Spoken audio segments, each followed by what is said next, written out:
sabía. Eres una tierra infértil, no te quiero con mi hijo. No, por favor, escúchame. ¡Fuera de aquí! ¡Esto no es justo! Tras mi tercer aborto, mi suegra me llamó tierra infértil delante de todo el hospital. 10 minutos después, el médico entró con los análisis reales de su hijo. Pero antes de llegar a ese momento que cambiaría todo, necesito que entiendan cómo llegué hasta ese pasillo frío, con el alma destrozada y el cuerpo vacío por tercera vez. ¿Qué tal, familia? Bienvenidos a esta nueva historia. No olviden comentar desde donde nos escuchan y suscribirse para más. Iniciemos. Desperté con las luces del techo que mandóme los ojos. Esas luces fluorescentes de hospital que te recuerdan que estás en el peor lugar posible. Mi boca sabía a metal y a miedo. Las sábanas ásperas raspaban mi piel, y lo primero que hice fue llevar mi mano al vientre. Plano. Vacío. Otra vez. La enfermera se movía en silencio a mi izquierda, revisando monitores, evitando mi mirada. Ya conocía esa danza. La habían perfeccionado conmigo en mis 2 visitas anteriores a este infierno particular. No me preguntó cómo me sentía. ¿Qué iba a decir de todas formas? Que me sentía como un cementerio ambulante. Que había perdido otro bebé que apenas había comenzado a existir. Que mi cuerpo era una trampa mortal para cualquier vida que intentara crecer dentro de mí. 3 veces. 3 malditas veces había llegado hasta aquí. La primera vez, hace 2 años, todavía tenía esperanza. Me dijeron que era común, que 1 de cada 4 mujeres lo experimenta, que podíamos intentarlo de nuevo. La segunda vez, hace 1 año, la esperanza ya cojeaba. Los doctores comenzaron a usar palabras como incompatibilidad y estudios adicionales. Pero esta tercera vez, esta mañana del martes que comenzó con sangre empapando mis sábanas blancas y terminó en una camilla de urgencias, la esperanza estaba muerta y enterrada junto a los 3 pequeños fantasmas que nunca conocería. Había comenzado apenas 6 horas antes. Me levanté para ir al baño a las 5 de la mañana y sentí la humedad. Encendí la luz y vi el rojo brillante manchando mi pijama. No grité. Ni siquiera lloré todavía. Solo desperté a Marcos con una voz que no reconocí como mía, plana y muerta, diciéndole que estaba pasando otra vez. La ambulancia. Las miradas de los paramédicos que intentaban ser profesionales, pero no podían ocultar la lástima. El viaje con las sirenas aullando como si lloraran por mí. La sala de urgencias. Las preguntas repetidas. Las manos frías con guantes de látex. El ultrasonido donde la pantalla mostraba un vacío donde hace 1 semana había latido un corazón diminuto. Y ahora estaba aquí, en esta habitación de recuperación que olía a desinfectante y a sueños rotos, mirando el techo y preguntándome cuántas veces más podría soportar esto. Cuántas veces más mi cuerpo me traicionaría. ¿Cuántas veces más tendría que elegir nombres que nunca usaría y guardar pruebas de embarazo positivas como recuerdos de vidas que nunca fueron? No sabía que lo peor del día aún no había llegado. Que en menos de 1 hora, mi suegra entraría por esa puerta y destrozaría lo poco que quedaba de mí. Los escuché antes de verlos. El repiqueteo de los tacones de Beatriz contra el linóleo del pasillo era inconfundible. Afilado, preciso, como todo en ella. 3 golpes secos y controlados. Después la puerta se abrió sin esperar mi respuesta. Porque Beatriz nunca esperaba permiso para nada. Entró primero ella, como siempre. Mi suegra tenía esa habilidad de ocupar todo el espacio disponible en una habitación sin siquiera intentarlo. Llevaba su conjunto de siempre, blusa de seda color marfil perfectamente planchada, pantalones de vestir impecables, ese collar de perlas que había pertenecido a su madre y que me recordaba constantemente que yo nunca estaría a la altura de su linaje. Su cabello castaño con mechas rubias estaba peinado hacia atrás en ese moño bajo que la hacía ver eternamente elegante y eternamente inaccesible. Ni siquiera el hospital a las 9 de la mañana podía sorprenderla sin su armadura de perfección. Detrás de ella venía Marcos, mi esposo de 5 años, el hombre que prometió amarme en la salud y en la enfermedad. Traía ojeras profundas, la camisa arrugada como si se la hubiera puesto a oscuras, el cabello revuelto. Se veía destrozado, y una parte diminuta de mí sintió algo parecido a la ternura. Pero era una parte muy pequeña, ahogada por el océano de dolor que me consumía. Beatriz se acercó al lado de mi cama con esa expresión que ya conocía demasiado bien. No era exactamente disgusto. Era algo peor. Era decepción. Esa mirada que dice sin palabras que has vuelto a fallar, que has confirmado sus peores sospechas sobre ti. La había visto después del primer aborto, cuando me dijo que no me preocupara, que estas cosas pasaban.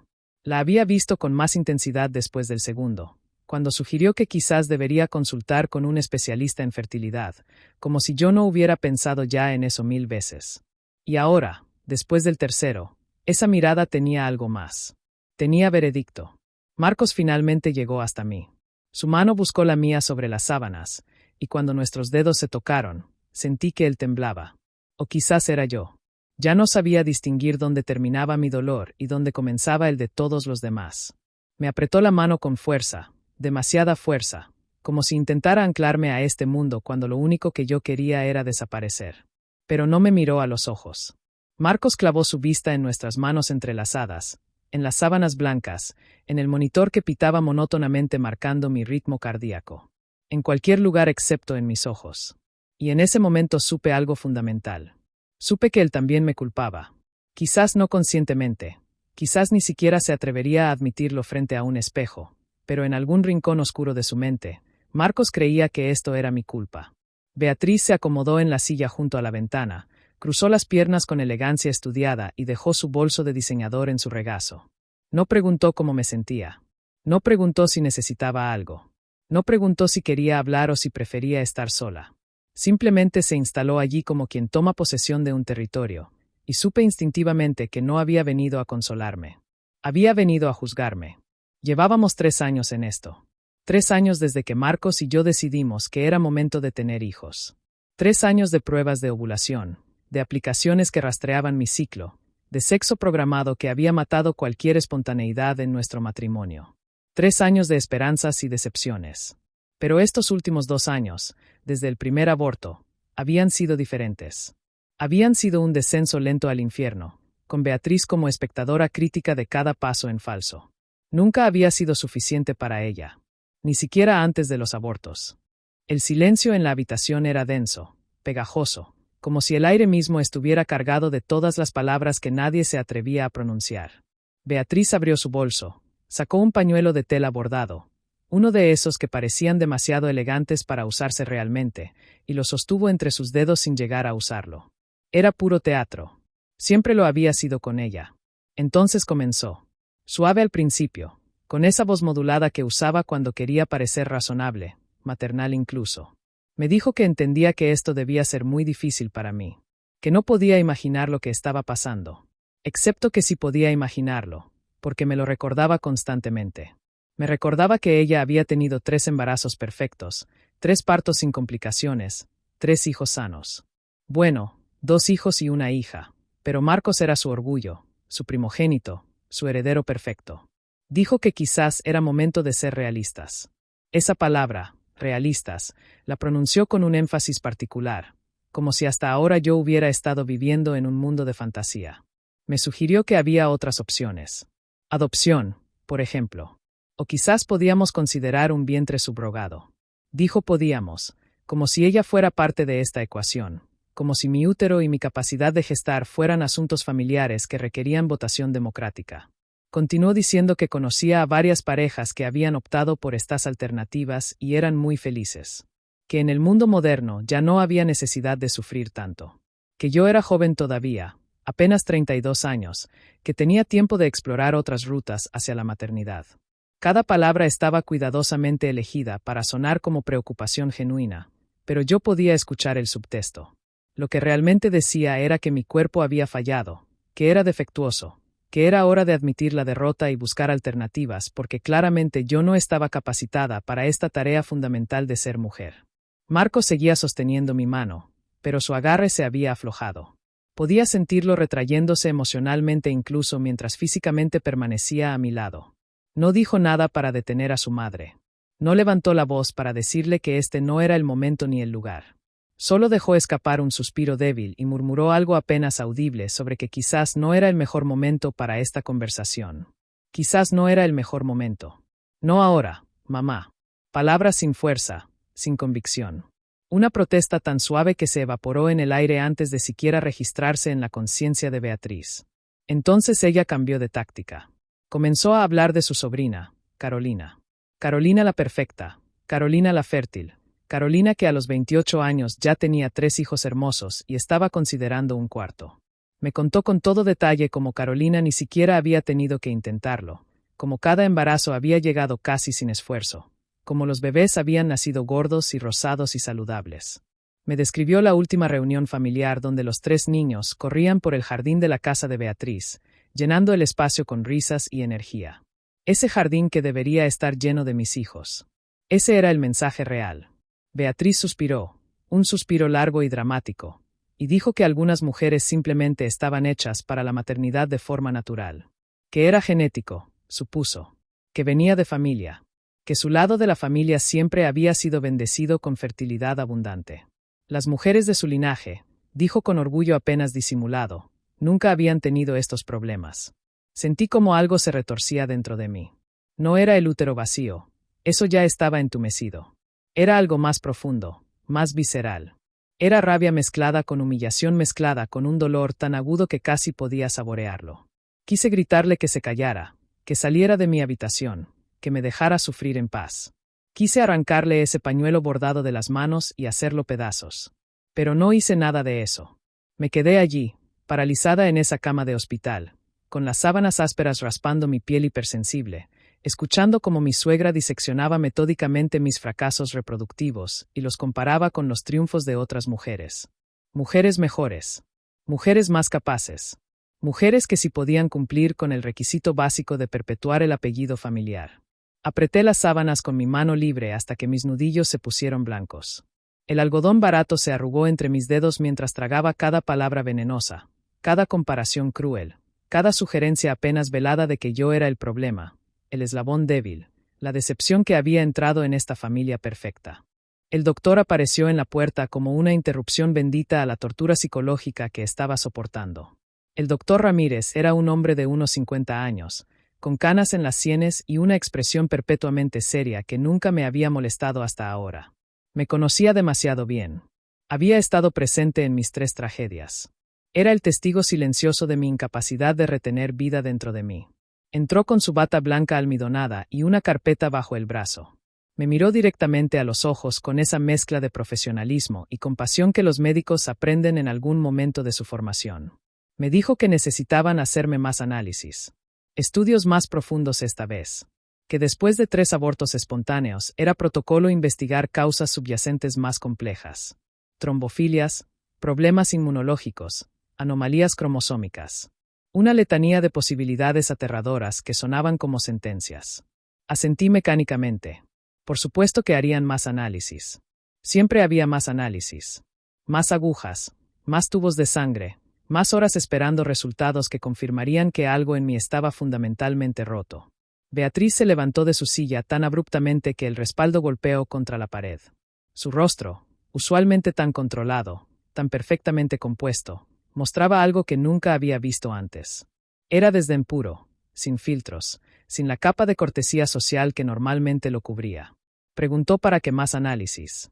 Su voz había subido de volumen, perdiendo esa modulación cuidadosa. Para confirmar lo que ya todos sabíamos, dijo. Para poner en papel lo que era obvio. Para documentar médicamente lo que cualquiera con ojos podía ver. El doctor intentó explicar el protocolo estándar, pero Beatriz no estaba interesada en protocolos.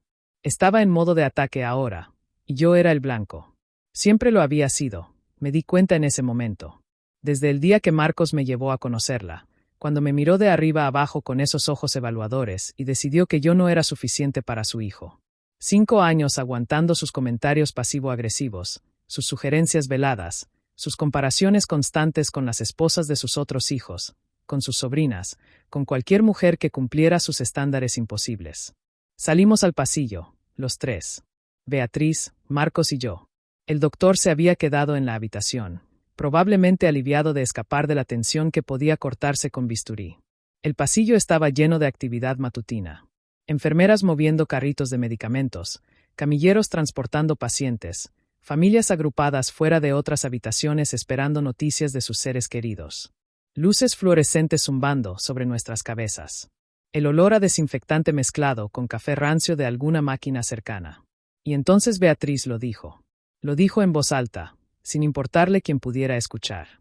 Sin importarle las enfermeras que pasaban, los otros pacientes, los visitantes.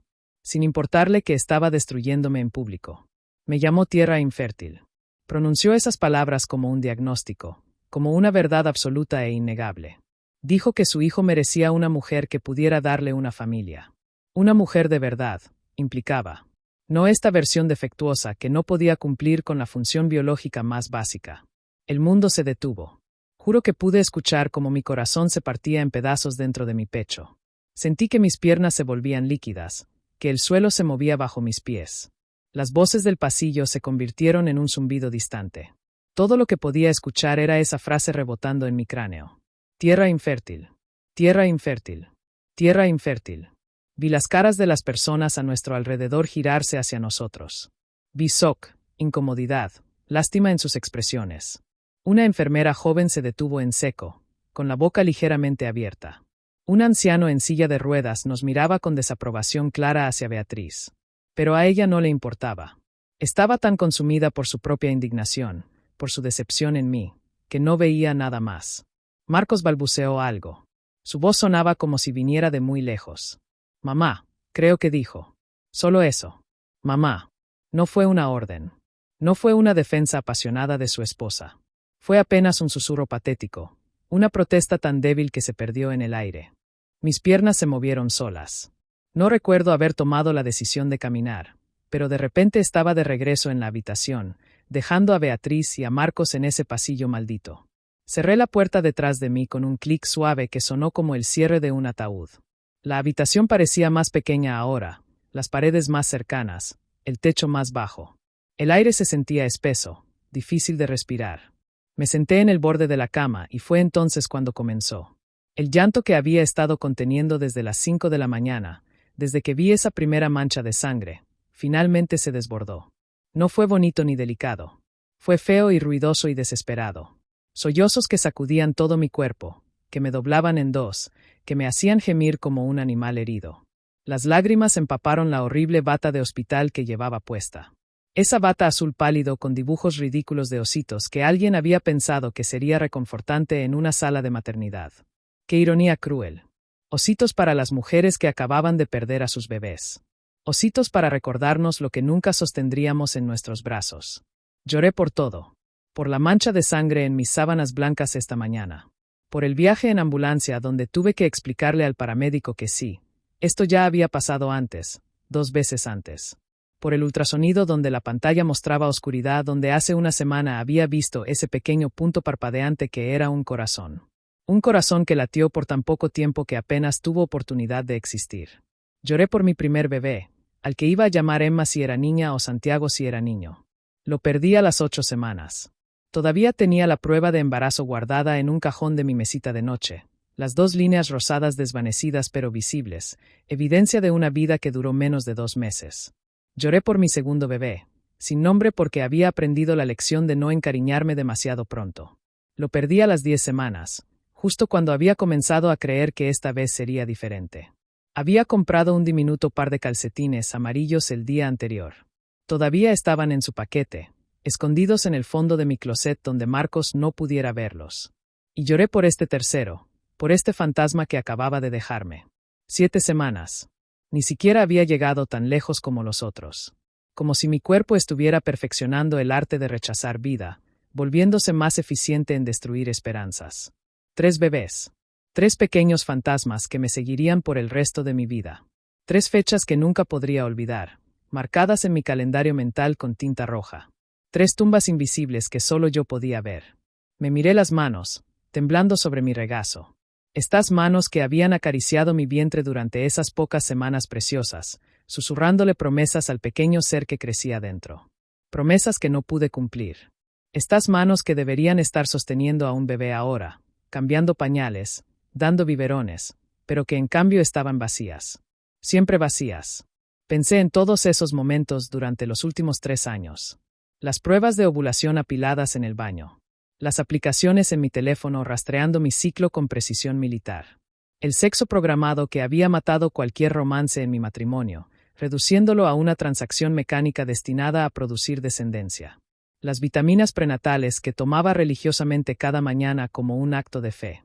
La cafeína que había eliminado. El alcohol que había abandonado. El yoga prenatal al que había asistido con esperanza patética. Todo para nada. Absolutamente nada. La culpa me consumía como ácido. Debí haber hecho algo diferente. Debí haber descansado más. Debí haber comido mejor. Debí haber evitado el estrés. Debí haber rezado más. Debí haber sido mejor, más fuerte, más capaz. Mi mente catalogaba cada posible error, cada decisión cuestionable, buscando el momento exacto donde fallé. Donde maté a mis propios hijos con mi incompetencia. Quizás Beatriz tenía razón. Quizás era tierra infértil. Quizás algo en mí estaba fundamentalmente roto, más allá de cualquier reparación. Quizás Marcos merecía algo mejor. Alguien como Carolina, que podía producir bebés saludables sin esfuerzo, cuyo cuerpo funcionaba como debía. Si la historia te está gustando, deja tu like, nos ayudarías mucho. Continuemos. 10 minutos. Eso fue todo lo que tardó mi mundo en cambiar completamente. 10 minutos desde que Beatriz me había destrozado en ese pasillo, desde que me había llamado tierra infértil frente a extraños, desde que había sentenciado mi valor como mujer y encontrado que no era suficiente.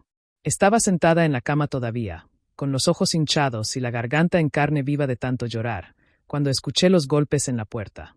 3 toques firmes, profesionales. Pensé que sería otra enfermera viniendo a revisar mis signos vitales o a ofrecerme más analgésicos que no podían tocar el tipo de dolor que sentía.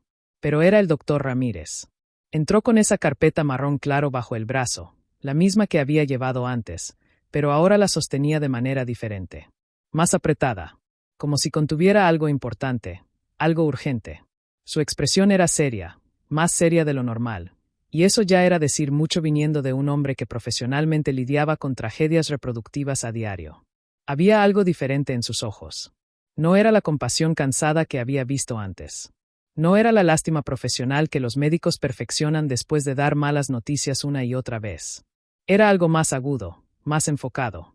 Parecía casi incómodo, lo cual era extraño porque el doctor Ramírez siempre había sido la personificación de la calma clínica. Me miró directamente y me preguntó si mi esposo seguía aquí, si mi suegra todavía estaba en el hospital. Su voz tenía un tono que no había escuchado antes. No urgente exactamente, pero sí insistente. Como si lo que tuviera que decir no pudiera esperar, pero requería audiencia específica. Mi corazón comenzó a latir más rápido. El monitor junto a mi cama registró el cambio con un pitido ligeramente más acelerado. Automáticamente asumí lo peor. Por supuesto que asumí lo peor. Después de 3 abortos, después de 3 años de decepciones, mi cerebro estaba programado para esperar catástrofes. Pensé que había encontrado algo terrible en los análisis. Pensé que me iba a decir que tenía cáncer, que mi útero estaba irreparablemente dañado, que nunca podría tener hijos, que debían realizar una histerectomía inmediata. Todas esas posibilidades atravesaron mi mente en los segundos que tardé en responderle que sí, que Marcos probablemente seguía afuera en el pasillo, que Beatriz seguramente también. Mi voz sonaba ronca, destruida por el llanto. Apenas podía reconocerla como mía. El doctor asintió con esa expresión seria que me estaba asustando más con cada segundo que pasaba. Pidió que los llamara. Dijo que necesitaba hablar con todos nosotros. Juntos.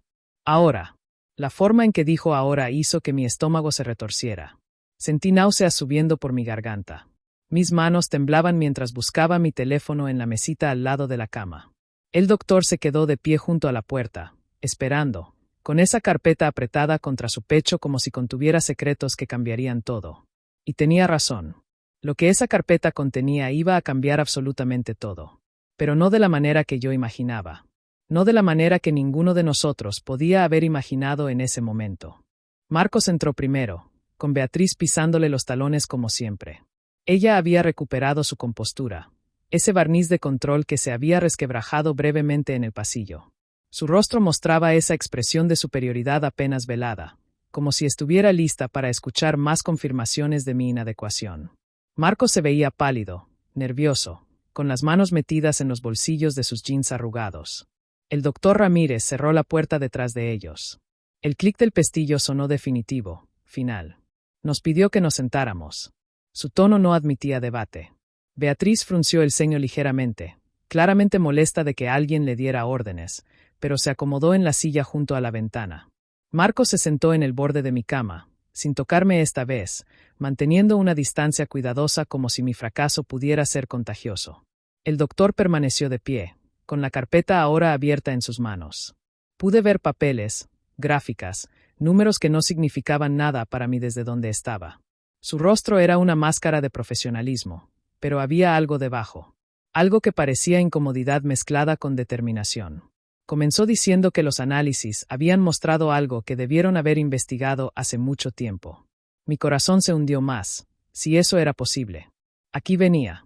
La confirmación de que yo era el problema. La evidencia científica de mi deficiencia. Los números y las letras que probarían que Beatriz tenía razón. Que yo era tierra infértil, incapaz de cumplir la función más básica de la feminidad. Pero entonces el doctor hizo algo inesperado. Giró su cuerpo completamente hacia Marcos. Lo miró directamente a los ojos con una intensidad que hizo que mi esposo se enderezara involuntariamente. Y en ese momento, en ese segundo antes de que hablara, algo en mi pecho se agitó. Una sensación extraña, una posibilidad que no me atrevía a nombrar. El doctor Ramírez dijo las palabras con claridad clínica, sin suavizarlas, sin envolverlas en jerga médica reconfortante. Le dijo a Marcos que tenía una fragmentación de ADN espermático severa, que su morfología espermática era críticamente anormal, que la movilidad era deficiente, que la cuenta total era marginal. Utilizó porcentajes y términos técnicos que yo no comprendía completamente, pero cuyo significado general era cristalino. El silencio que siguió fue absoluto. Podía escuchar el zumbido de las luces fluorescentes, el pitido distante de un monitor en otra habitación, mi propia respiración superficial. Marcos se había quedado completamente inmóvil, como si alguien hubiera presionado pausa en su existencia. Su cara pasó del blanco al gris.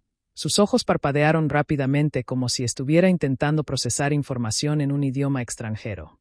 Beatriz abrió la boca, pero no salió sonido. La vi cerrarla, abrirla de nuevo, cerrarla otra vez como un pez fuera del agua. Su mano se aferró al reposabrazos de la silla, los nudillos blancos por la presión. El doctor continuó. Explicó que los abortos recurrentes no habían sido mi culpa. Repitió eso. No mi culpa. Dijo que cuando hay fragmentación severa del ADN espermático, los espermatozoides pueden fertilizar un óvulo, el embarazo puede implantarse, pero el material genético está tan dañado que el desarrollo no puede sostenerse. Que el cuerpo de la mujer reconoce las anomalías cromosómicas y rechaza naturalmente el embarazo. Que esto es un mecanismo de protección, no un fracaso. Cada palabra caía como una bomba en la habitación. Podía sentir como el aire mismo cambiaba de textura, de densidad. Era como si la gravedad se hubiera invertido, como si todo lo que creía saber sobre el universo estuviera reorganizándose en tiempo real. El doctor sacó papeles de la carpeta y los extendió sobre la mesa rodante junto a mi cama. Gráficas con barras rojas y verdes. Números resaltados en amarillo. Fotos microscópicas de espermatozoides que se veían deformados incluso para mi ojo no entrenado.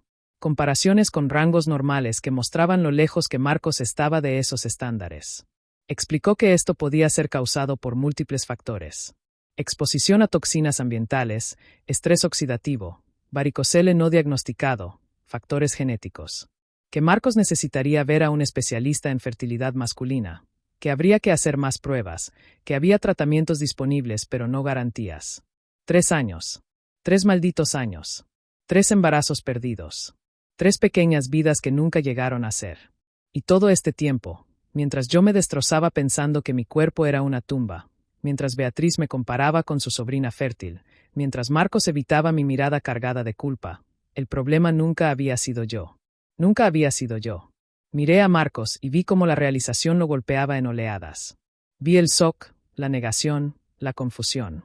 Vi cómo sus manos comenzaban a temblar. Vi cómo su mandíbula se apretaba y relajaba, apretaba y relajaba. Vi el momento exacto en que comprendió completamente lo que esto significaba. Que él había sido el problema todo este tiempo. Que mientras yo cargaba con la culpa y el dolor y la vergüenza, mientras su madre me destrozaba con sus palabras venenosas, él era el que había estado matando a nuestros bebés con su genética defectuosa. Giré mi mirada hacia Beatriz. Su cara era un estudio en incredulidad. La mujer que hace menos de 15 minutos me había llamado tierra infértil frente a un pasillo lleno de extraños. La mujer que había pasado 3 años implicando que yo era inadecuada, deficiente, rota. La mujer que acababa de sugerir que su hijo merecía una mujer mejor. Y ahora estaba sentada allí, con su conjunto de seda impecable y sus perlas heredadas, enfrentando la verdad innegable de que su hijo perfecto, su primogénito adorado, su heredero del apellido familiar, era quien no podía producir descendencia viable. El doctor cerró la carpeta. Dijo que lamentaba que esto no se hubiera investigado antes, que después del segundo aborto deberían haberle hecho análisis a Marcos también, que era protocolo estándar que ambos miembros de la pareja fueran evaluados. Pero Marcos nunca había querido hacerse las pruebas. Había asumido, como todos, que el problema era mío, que las mujeres eran las que tenían problemas de fertilidad, que los hombres estaban automáticamente exentos de culpa. Beatriz fue la primera en encontrar su voz, aunque lo que salió de su boca apenas calificaba como palabras coherentes. Fue más un balbuceo, una serie de sonidos entrecortados que intentaban formar una protesta. Dijo que eso era imposible, que tenía que haber un error, que los laboratorios se equivocaban todo el tiempo, que necesitaban una segunda opinión, una tercera, una cuarta, que su hijo no podía tener ese tipo de problema. Su negación era casi cómica. Casi. Porque incluso mientras intentaba reconstruir su realidad desmoronada con palabras desesperadas, el doctor Ramírez permanecía allí con esa carpeta llena de evidencia irrefutable. Números que no mentían. Ciencia que no se dejaba manipular por la fuerza de voluntad de una suegra en negación. El doctor la miró con esa paciencia cansada que desarrollan los profesionales médicos cuando tratan con familiares que no quieren aceptar diagnósticos.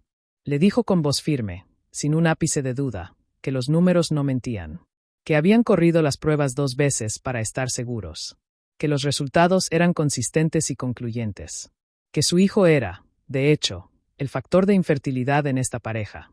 Esa última frase colgó en el aire como un veredicto judicial. El factor de infertilidad. No yo. No mi útero defectuoso. No mi incapacidad de retener vida. Marcos. Su esperma dañado, fragmentado, incapaz de crear vida sostenible. Miré a mi esposo y algo extraño sucedió dentro de mí. Esperaba sentir satisfacción. Esperaba sentir vindicación, triunfo incluso. Había pasado 3 años siendo la villana de esta historia, la esposa defectuosa que no podía darle hijos a su marido. Había soportado las miradas de lástima, los comentarios velados, la presión constante. Y ahora tenía la prueba de que nunca había sido mi culpa. Pero no sentí satisfacción. En cambio, sentí un vacío enorme, un hueco tan profundo que parecía tragarse todo. Porque esta revelación no cambiaba los hechos fundamentales. 3 bebés seguían muertos. 3 pequeñas vidas que nunca respirarían, nunca reirían, nunca dirían mamá. El conocimiento de quién era culpable no los resucitaba. No borraba el dolor. No sanaba las cicatrices. Marcos se había derrumbado sobre sí mismo. Sus hombros se curvaban hacia adelante, su cabeza colgaba, sus manos temblaban visiblemente. Podía ver cómo procesaba esto, cómo cada pieza de información reorganizaba su comprensión de los últimos 3 años. Todos esos momentos donde me había mirado con esa mezcla de frustración y decepción apenas disimulada. Todas esas veces que había suspirado cuando llegaba otra menstruación. Todas esas conversaciones donde había sugerido que quizás debería relajarme más, estresarme menos, como si mi ansiedad fuera el problema. Y ahora sabía. Sabía que cada vez que me había culpado, silenciosa o abiertamente, había estado equivocado. Que cada vez que su madre había insinuado que yo era el problema y él no había dicho nada para defenderme, había estado permitiendo una injusticia. Que cada vez que habíamos hecho el amor mecánicamente, siguiendo el calendario de ovulación, él había estado condenando a nuestros bebés con su ADN fracturado. Vi una lágrima rodar por su mejilla. Solo una, solitaria, dejando un rastro húmedo en su piel. Levantó la vista hacia mí y en sus ojos vi algo que nunca había visto antes. Vergüenza pura, sin filtros, sin excusas. No dijo nada. ¿Qué podía decir? Lo siento parecía ridículamente inadecuado. Beatriz intentó otro ángulo de ataque. Comenzó a hablar sobre tratamientos, sobre cómo la medicina moderna podía solucionar todo. Mencionó fertilización in vitro, inyección intracitoplasmática de espermatozoides, selección de esperma. Su voz tenía ese tono agudo de pánico apenas controlado. Estaba intentando arreglar esto, intentando encontrar una solución que restaurara su visión del mundo donde su hijo era perfecto y yo era el problema. El doctor la interrumpió con gentileza pero firmeza. Le explicó que sí, había tratamientos disponibles, pero que no venía al caso discutirlos ahora. Que primero Marcos necesitaba ver a un especialista. Que necesitaban determinar la causa subyacente de la fragmentación. Que algunos casos eran tratables, otros no. Que no había garantías.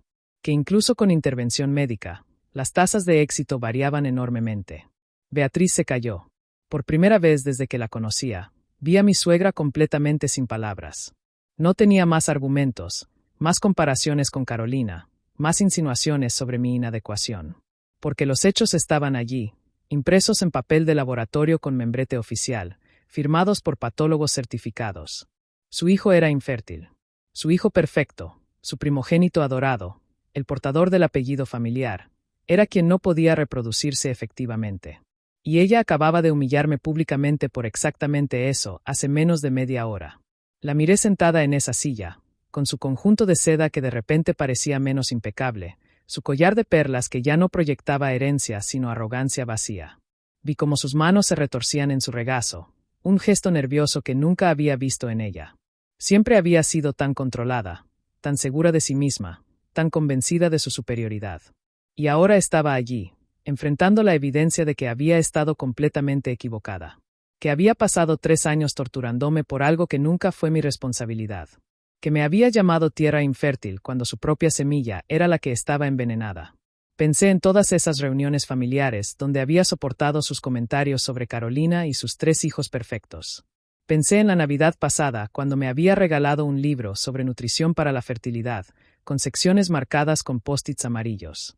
Pensé en su cumpleaños hace 6 meses cuando había bromeado frente a toda la familia sobre cómo esperaba ser abuela antes de morir, mirándome directamente mientras lo decía.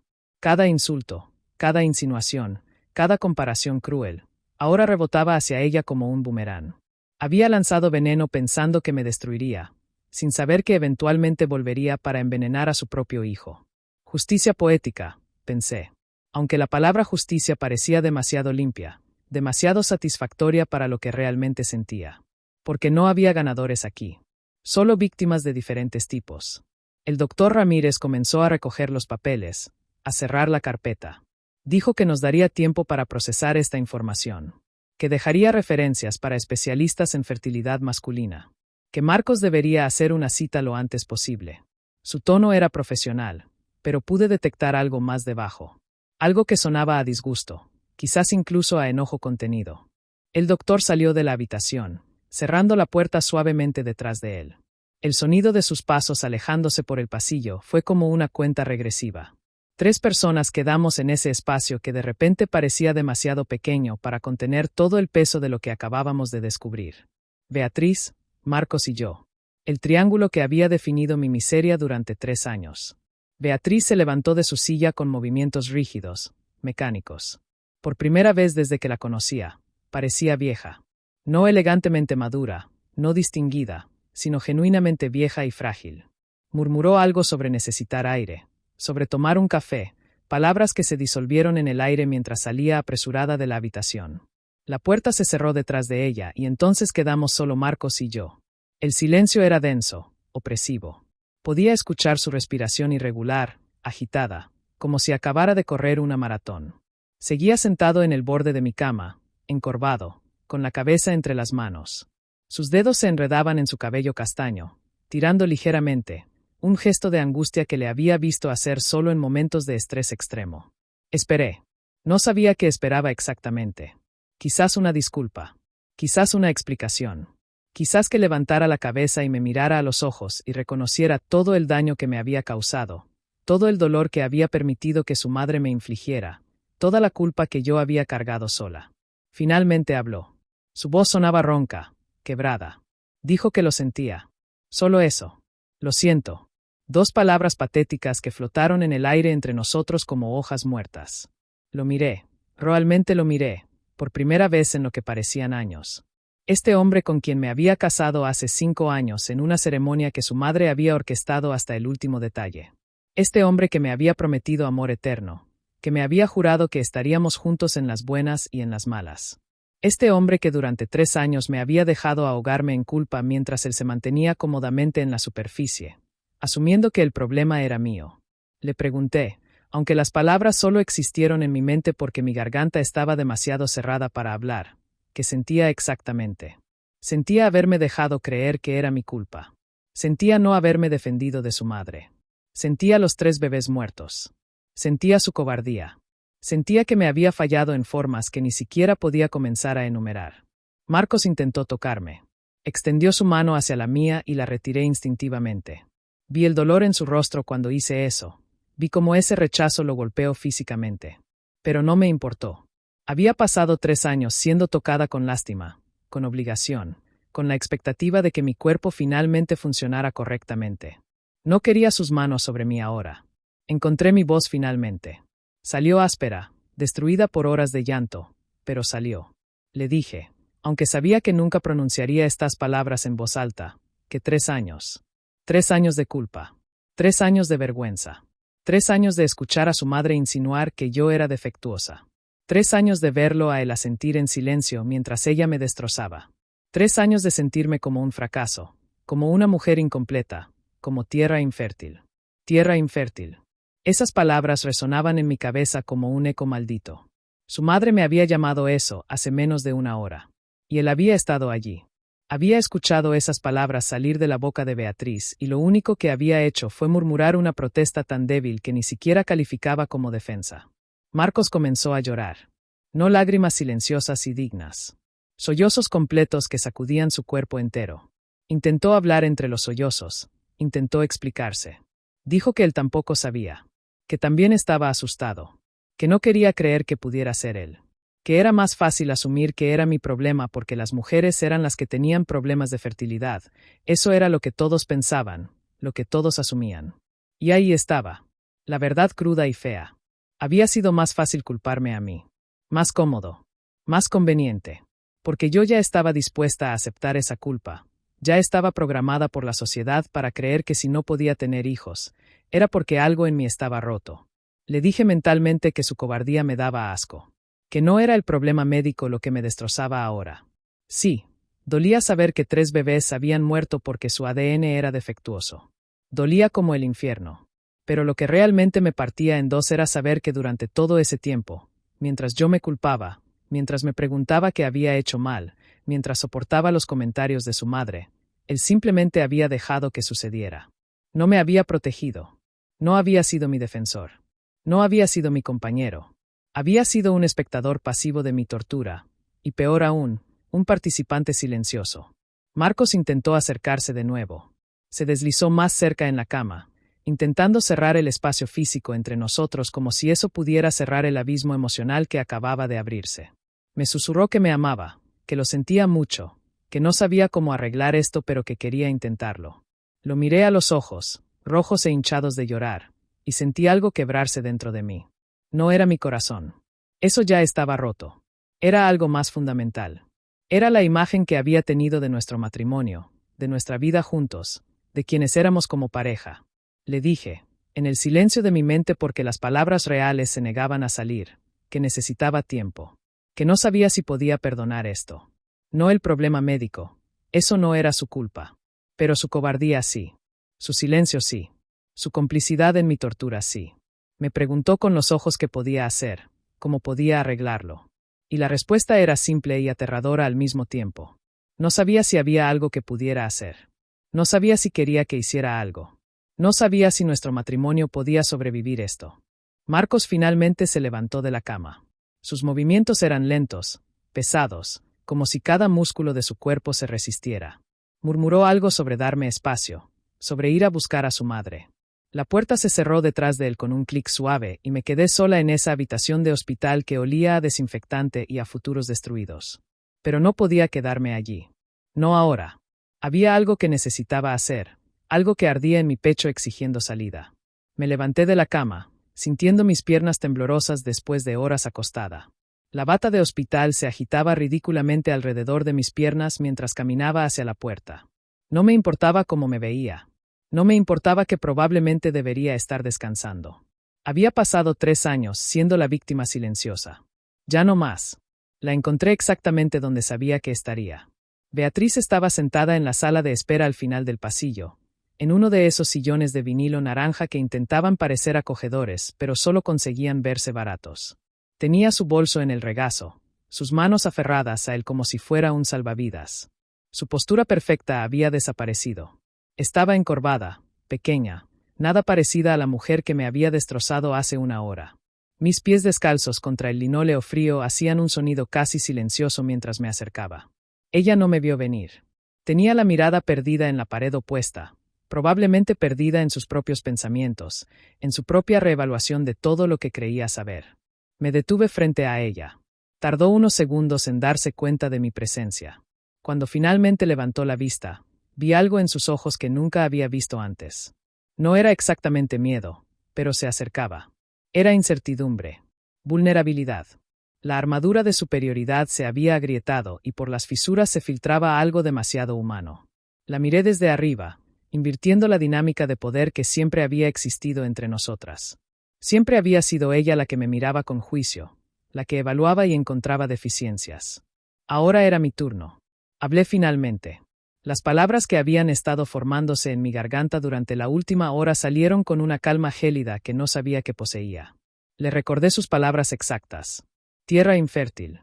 Eso fue lo que me llamó. No en privado, no en un momento de frustración justificable, sino en un pasillo público de hospital, frente a extraños, frente a enfermeras y pacientes. Me humilló deliberadamente en mi momento más vulnerable. Vi cómo se encogía con cada palabra. Sus manos apretaron el bolso con más fuerza. Abrió la boca como si fuera a interrumpir, como si fuera a ofrecer alguna excusa o explicación. Pero no le di esa oportunidad. Continué hablando con esa voz fría que parecía venir de algún lugar profundo dentro de mí, un lugar que había estado guardando toda esta rabia y dolor durante 3 años. Le dije que resultaba que la tierra estaba perfectamente bien, que había estado bien todo este tiempo, que el problema no era el suelo donde intentaba crecer la semilla. El problema era la semilla misma. La metáfora era cruel y lo sabía. Pero ella había comenzado esto con su comentario sobre tierra infértil. Solo estaba terminando lo que ella empezó. Beatriz intentó hablar. Su voz salió débil, temblorosa, nada parecida a su tono usual de autoridad absoluta. Intentó disculparse. Dijo que no sabía, que si hubiera sabido, que nunca habría dicho esas cosas, que estaba preocupada por su hijo, que solo quería lo mejor para él, que no pretendía hacerme daño. Mentiras. Todas mentiras convenientes después del hecho. La corté antes de que pudiera continuar con sus justificaciones baratas. Le dije que no quería sus disculpas, que sus disculpas no valían nada ahora, que no podían borrar 3 años de tortura psicológica, que no podían devolver la dignidad que me había robado sistemáticamente. Lo que quería, le dije mirándola directamente a esos ojos que de repente parecían tan pequeños, era que recordara este momento, que lo grabara en su memoria, que cada vez que viera a su hijo perfecto, a su primogénito adorado, recordara que ella había envenenado su propia sangre con su crueldad. Porque eso era lo que había hecho. Había atacado a la persona equivocada. Había lanzado todo su veneno hacia mí cuando debería haber estado apoyando a su hijo a través de un diagnóstico médico difícil. Pero estaba tan convencida de su propia superioridad, tan segura de que su genética era impecable, que nunca consideró que el problema pudiera venir de su lado de la familia. Le recordé cada comentario que había hecho durante los últimos 3 años. Cada comparación con Carolina y sus 3 hijos perfectos. Cada insinuación sobre mi inadecuación. Cada sugerencia apenas velada de que Marcos merecía mejor. Cada mirada de decepción. Cada suspiro cargado de juicio. Y ahora todo eso rebotaba hacia ella, hacia su hijo, hacia su perfecta línea genética que resultaba no ser tan perfecta después de todo. Vi lágrimas formándose en sus ojos. Lágrimas reales, no las lágrimas teatrales que había visto usar para manipular situaciones en el pasado. Estas eran lágrimas de vergüenza genuina, de horror ante sus propias acciones ahora que la verdad había sido revelada. Pero no sentí lástima por ella. No después de todo. Quizás debería haberla sentido. Quizás una persona mejor, una persona más generosa, habría encontrado compasión en su corazón. Pero yo no era esa persona. No ahora. No después de haber sido destrozada tan sistemáticamente. Le dije una última cosa antes de darme la vuelta. Le dije que esperaba que esas 2 palabras, tierra infértil, la persiguieran por el resto de su vida. Que cada vez que las recordara, sintiera una fracción del dolor que yo sentí cuando las escuché. Me di la vuelta y caminé de regreso por el pasillo, dejándola allí sentada en ese sillón naranja barato, pequeña y avergonzada y sola. Mis pies descalzos contra el linóleo frío marcaban cada paso de mi alejamiento. No miré atrás. Regresé a la habitación y cerré la puerta detrás de mí. El clic del pestillo sonó definitivo, como si estuviera cerrando un capítulo de mi vida. Me senté en el borde de la cama, no acostada como paciente, sino sentada como alguien que estaba tomando el control. Miré por la ventana. Era una vista deprimente. Solo el estacionamiento del hospital y más allá algunos edificios grises de oficinas. El cielo estaba nublado, amenazando lluvia. Todo parecía combinar perfectamente con el estado de mi vida. Gris. Incierto. Al borde de una tormenta. Pero algo había cambiado dentro de mí en la última hora. Algo fundamental había reordenado en mi interior. Durante 3 años había definido mi valor por mi capacidad de tener hijos. Había medido mi feminidad por el funcionamiento de mi útero. Había permitido que Beatriz, que Marcos, que toda la sociedad, me convencieran de que sin maternidad yo no era completa. Y ahora sabía la verdad. Mi cuerpo estaba bien. Siempre había estado bien. Los bebés murieron no por mi culpa, sino por material genético defectuoso que no podía sostener vida. Era una tragedia, sí, pero no era mi fracaso personal.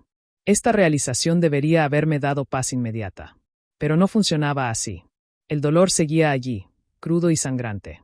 3 bebés todavía estaban muertos. 3 pequeñas vidas perdidas que nunca conocería. El conocimiento de que no era mi culpa no los resucitaba. No borraba los meses de agonía. No sanaba las heridas psicológicas. Pero sí cambiaba algo importante. Cambiaba cómo me vería a mí misma de ahora en adelante. Pensé en mi matrimonio con Marcos. 5 años juntos. 3 de ellos consumidos por esta pesadilla de infertilidad. No sabía si podíamos sobrevivir esto. No el diagnóstico médico. Eso era algo que podíamos enfrentar juntos si él finalmente encontraba su columna vertebral. Pero la traición de su silencio, su cobardía ante su madre, su complicidad en mi tortura psicológica, eso era diferente. Eso no se curaba con tratamientos de fertilidad o procedimientos médicos. Eso requería algo más profundo. Requería que él se convirtiera en un hombre diferente. Requería que yo decidiera si podía perdonar y si siquiera quería intentarlo. Y honestamente, sentada allí en esa cama de hospital con la bata ridícula de ositos, no sabía la respuesta. Lo que sí sabía era que necesitaba ayuda. Ayuda profesional. No solo para procesar los 3 abortos, aunque eso era razón suficiente. Necesitaba ayuda para reconstruir mi sentido de identidad. Para aprender a valorarme más allá de mi capacidad reproductiva. Para recuperar la voz que había perdido en algún momento de estos 3 años de infierno. Decidí que buscaría un terapeuta. Alguien especializado en pérdida perinatal y trauma. Alguien que pudiera ayudarme a navegar este desastre emocional que era mi vida ahora. También decidí algo más radical. Decidí que por primera vez en 5 años de matrimonio, iba a pensar en mí primero. No en ser la esposa perfecta. No en complacer a Beatriz. No en mi función como futura madre. En mí. En quién era yo separada de todos esos roles que había intentado cumplir. No sabía quién era esa persona. Había pasado tanto tiempo tratando de ser lo que otros esperaban que había olvidado quién era realmente. Pero iba a descubrirlo. 6 meses después, mi vida se veía completamente diferente y exactamente igual al mismo tiempo. Seguía sin bebés. Eso no había cambiado. La casa seguía silenciosa, sin risas infantiles llenando las habitaciones. Pero yo había cambiado.